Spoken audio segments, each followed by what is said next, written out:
जायजा ठीक था, लेकिन जब उनको लगा कि इसका जुनून है और ये वापस आने वाला नहीं है अब, तो उन्होंने अपने आप को मेरे साथ सम्मिलित कर लिया। क्या बात, तो शब्द नहीं है आज आपकी बातें सुनकर मेरे पास। हर दिन लगभग कितने गरीबों या लावारिस लोगों की लाशों को आप लोग अंतिम संस्कार या दफनाने का काम करते हैं? पहले तो शुरू में स्टार्टिंग की थी तो हफ्ते में 2 आते थे, फिर महीने में 10-15 आने लगे करते करते। अभी 2 की एवरेज तो पर डे है गरीबों की। और मैं बता दूं कि मैंने एक शमशान घाट पूर्वी दिल्ली में सीमापुरी का 2002 से पूर्वी दिल्ली नगर निगम से सेवा के लिए लिया हुआ है, बिना किसी प्रॉफिट के। और वहाँ बोर्ड लगा हुआ है, अभी कोई भी आए और लकड़ी के पैसे नहीं है, फ्री में संस्कार कराए। पता नहीं कितने हो गए वहाँ पे, 1000 हो गए संस्कार फ्री में चलाते हैं। लोग इंडस्ट्री लगाते हैं, मैंने शमशान घाट लगा लिया, इतना फ़र्क है। एक शब्द आपने सुना होगा, कहते हैं शमशान वैराग्य। हम किसी के अंतिम संस्कार में जाते हैं तो कुछ दिन मन बड़ा उचाट रहता है, लगता है अरे यही तो जीवन है, एक दिन हमको भी ऐसे ही चले जाना है। आप हर दिन उस वैराग्य को जीते हैं शंकर जी, कैसे? मतलब 25 साल से हर दिन किसी को जाना, अंतिम संस्कार करने, वो भी ऐसे लोगों का जो ना आपके रिश्तेदार हैं, जिनसे आपका कोई रिश्ता नहीं, कुछ नहीं, ना दोस्ती, अनजान लोग। मैं समझना चाह रही हूँ कि कैसे करते हैं आप। बड़ा सुकून मिलता है जी। राजा हरिश्चंद्र को भी मिला था। जब हम गुरुद्वारे, मंदिर या मस्जिद जाते हैं, अपने किसी भी धार्मिक स्थल पे, जब हम वापस आते हैं तो हमें लगता है यार हमारा तो कोई कुछ बिगाड़ ही नहीं सकता, आज तो हम भगवान को मिल के आ गए हैं, जो मांगेगा वो मिलेगा। लेकिन जब हम शमशान जाते हैं और वो 2 मिनट जो आप कहते हैं ना कि देख के एक बार लाश को आता है, यार क्या ले जाना है इस दुनिया से, सब कुछ यहाँ रह जाना है, वो 2 मिनट बड़े कीमती हैं। उस 2 मिनट ने मेरे जीवन को बदला है निगम बोध घाट पे, आज से 25 साल पहले। अगर मैं वो लाश नहीं देखता और वो लकड़ी वाला सीन नहीं देखता तो मेरा जीवन कैसे बदलता। लेकिन आज तो आप हर दिन पता नहीं कितने मिनट, कितने पल वहाँ बिताते हैं। आज भी सुबह होके आया हूँ, यहाँ आने से पहले शमशान घाट होके आया हूँ मैं, एक डेथ में। आदत पड़ गई है और सुकून मिलता है वहाँ जाके। मैं जब देखता हूँ लोगों को, और जब भी जाता हूँ मैं किसी और की डेथ में हूँ, वहाँ कोई ना कोई गरीब आया होता है कि शंटी जी हमारे पास तो शॉल नहीं है, शंटी जी लकड़ी नहीं है, पंडित जी को देने के लिए पैसे नहीं हैं। तो मुझे बड़ा सुकून मिलता है जब मैं वो काम करता हूँ। तो मैं वो चोरी छिपे भी कर देता हूँ, घर बता के भी कर देता हूँ, हर तरीके से करता हूँ। मैं ऐसे किसी को भंडारे में खिलाने से अच्छा मैं ये काम ज़्यादा जरूरी समझता हूँ। देखिए ना, इस इतने बड़े काल में भी जब लोग लंगर से लोगों को संतुष्ट कर रहे थे, तो हमने लाशों के उस भंडार में भी अपनी सेवा को जारी रखा। कभी किसी के अंतिम संस्कार का कोई बहुत खराब अनुभव, कोई कड़वी याद? रोज ही देखता हूँ गरीब आदमी के परिवार वाले दिल से रोते हैं, क्योंकि उनका सारा दारोमदार अपने पिता में होता है। अमीर आदमी के परिवार वाले अपने सुखों को रोते हैं, वो अपने पिता को नहीं रोते हैं। वो तो इस बात के लिए रो रहे होते हैं कि बड़े भाई को 40% देगा, मुझे 20% दें, वो इस बात के लिए रो रहे हैं। और मैंने आंखों में आंसू भी नहीं देखे पैसे वालों की, उनके आंसू सूख चुके हैं, बिल्कुल सूख चुके हैं। उनकी वो अपनी खुशियों के लिए, अपने स्वार्थ के लिए, ये बहुत बड़ी बात है कि वो दाह संस्कार करने भी आ जाएं तो बहुत बड़ी बात है। मैं साल में 100 केस ऐसा करता हूँ कि जिनके बच्चे कोई अमेरिका में है, कोई कनाडा में है, और वहाँ से मुझे फ़ोन आता है कि शंटी जी हम नहीं आ सकते, हम आपको अथॉरिटी लेटर भेज रहे हैं, आप संस्कार कर दीजिए। और हम करते हैं संस्कार। कभी गुस्सा नहीं आता आपको? कुछ बोलते हैं आप कभी गुस्से में किसी को? गुस्सा मुझे आ भी जाएगा तो मैं क्या कर लूँगा, लेकिन मुझे नसीहत मिलती है कि जिनके लिए हम सब कुछ करते हैं वो हमारे लिए क्या कर रहे हैं। एक माँ, एक बाप अपने तन को मार के, अपने मन को मार के, हो सकता है कि पिता जब घर में बच्चों के लिए सामान लाता है, हो सकता है उसकी जेब में पैसे ना हो और वो कहीं से उधार लेके भी लाता हो, बच्चे की फीस भी देता है कहीं से भी लाके, घर का सामान भी लाता है। लेकिन वही पिता जब मर जाता है और वो बच्चे बड़े वेल सेटल हैं, और ये भी शॉट देखा है कि एक दोनों बेटे अमेरिका में हैं, पत्नी को पैरालिसिस हो जाता है। पिता बेचारा उसकी सेवा करता है, मलमूत्र उठाता है, लेकिन एक दिन वो पत्नी सुबह देखती है कि उसका पति आज मेरा मलमूत्र नहीं उठा रहा, खुद वो उठ नहीं सकती, तो देखती है तो दूसरे पे पति उसका मरा पड़ा है। अब उसके अंदर इतनी हिम्मत नहीं है कि वो उठ के बेचारी उसको उठा सके। बहुत दूर तक MTNL का फ़ोन पड़ा था, 3 से 4 घंटे में घिसट घिसट के वहाँ जाती है, फ़ोन मिलाती है लेकिन बोल नहीं पाती है। लेकिन फ़ोन नंबर से पड़ोसी समझ जाते हैं कि कोई बात है कि ये फ़ोन बोल नहीं रहे हैं, और गेट तोड़ के वो अंदर आते हैं, उठाते हैं। शहीद भगत सिंह सेवा दल का फ़ोन आता है, हम जाते हैं उनके, और जैसे ही उनको ले जाने थे मिसिस की भी डेथ हो जाती है उस शौक पे। फ़ोन किया जाता है अमेरिका में, तो उन बच्चे कहते हैं जी हमको तो बहुत समय लगेगा, आप संस्कार कर दीजिए।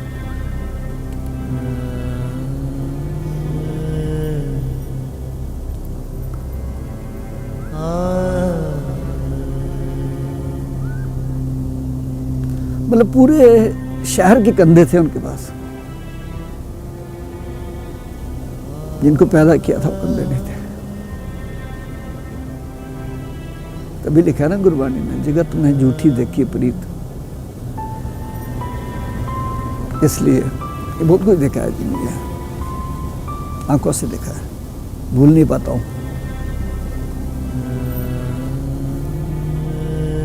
और ये सच है जीवन का। हम लोग बहुत प्यार करते हैं, लेकिन मुझे लगता है कि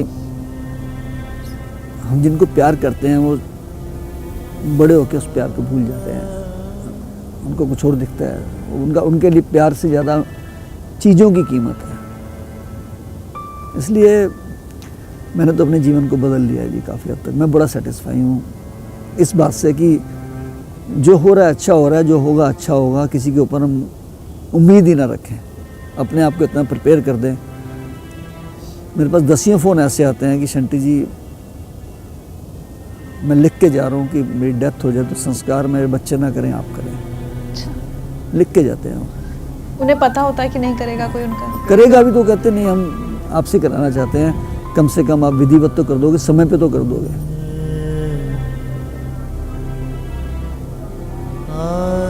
ये मैं रोज देखता हूँ। चलिए अब सबसे मुश्किल वक्त की बात करते हैं, जिसका सामना हम सब ने किया, पूरी दुनिया ने किया, और बहुत लोगों ने अपने काम बंद कर दिए। मतलब चाहे वो प्रोफेशनली कहें या मैं बहुत लोगों से बात करती हूँ जो समाज सेवा भी कर रहे थे, उन्हें बंद करनी पड़ी लॉकडाउन की वजह से।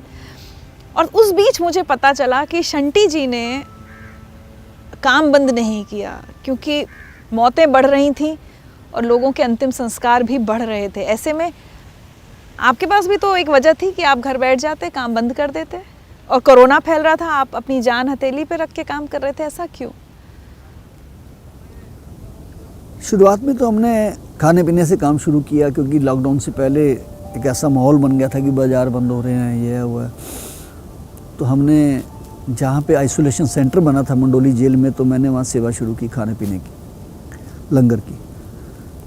फिर मुझे डीएम साहब ने कहा कि शंटी जी हमें एम्बुलेंस की जरूरत पड़ सकती है आने वाले समय में, हमें लगता है बहुत बढ़ेगा ये। तो मेरे कई साथियों ने कहा यार ये तो मौत का मंजर है, तो सही बात है, आप बहुत बड़ा पंगा ले रहे हो, मना कर दो।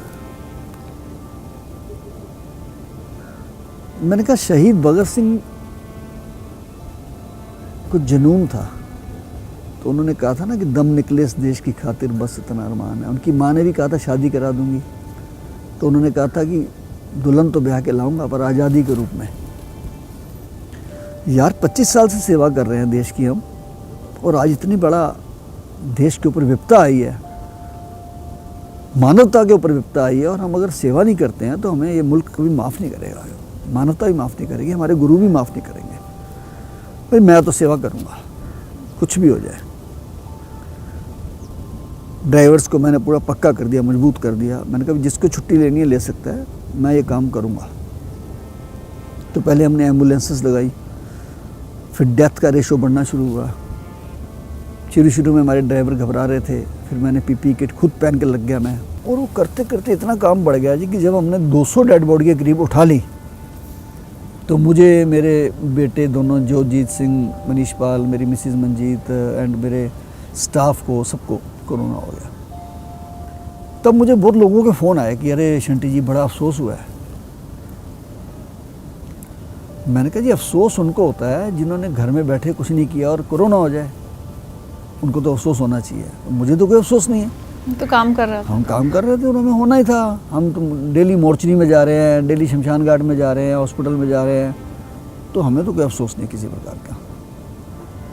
हो जाएगा, ठीक हो जाएगा, कोई परवाह नहीं है। और नहीं भी रहेंगे ना, नहीं भी बचूंगा तो एक काम रुकने वाला नहीं है शहीद भगत सिंह सेवा का। इतना बड़ा हमने एक बेड़ा खड़ा कर दिया है, क्योंकि मेरी पोजीशन थोड़ी क्रिटिकल थी, मुझे एज ए डायबिटिक प्रॉब्लम आ गई थी काफ़ी, और लेकिन परमात्मा ने बचाया, फिर ठीक हो गए। इसका मतलब ईश्वर चाहता है कि हम और सेवा करें और ज़्यादा करेंगे हम सेवा, और खुद लगूंगा, मैं खुद लगूंगा। बस लग गए जी। उसके बाद 965 के करीब अभी तक हम क्रीमेशन करा चुके हैं कोविड वालों के, और 1200-1300 से ज़्यादा पेशेंट्स को भी हमने कैरी किया है। हम हॉस्पिटल से बॉडी भी खुद लेते थे, क्रीमेट भी खुद करते थे, उनको वीडियो भेज देते थे। एक ऐसे भी लोग थे जिनके पास पैसे नहीं थे और उनके भी कराए जी हमने। एक ऐसे भी लोग थे जो डेड बॉडी छोड़ के भाग गए कि हमको तो डर लगता वो है। अमीर गरीब दोनों थे, उसमें अमीर ज़्यादा थे। बड़ी मज़ेदार बात है, कोई सेंटिमेंट्स ही नहीं होते उनमें। तो साइन करा लो जी, आप ले जाओ बॉडी, आप ही करा देना है, फ़ोटो भेज देना हमको। अच्छे भले हैं वो बंदे, जा नहीं रहे हैं।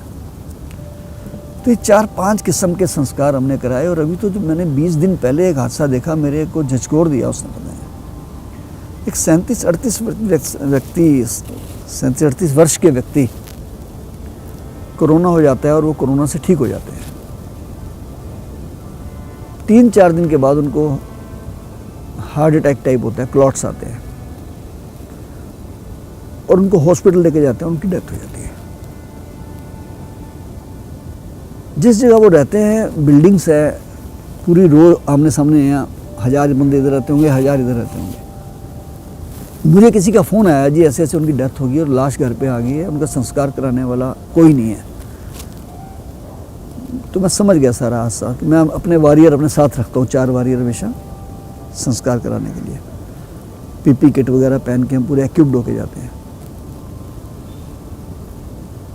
मैं हैरान हुआ उस चीज़ को देख के कि वो व्यक्ति जो वहाँ का एक बहुत अच्छा सोशल वर्कर भी था, सिंगर भी था, वो उसकी मिसेज जो 30-35 साल की होंगी, दोनों तरफ की बिल्डिंगों में 500-500 लोग ऊपर खड़े हैं, जैसे कोई नीचे शूट हो रहा है या कोई कार्यक्रम हो रहा है। अकेली लेडी उसकी यार लाश के पास बैठी है, अकेली उसकी मिसेज। वो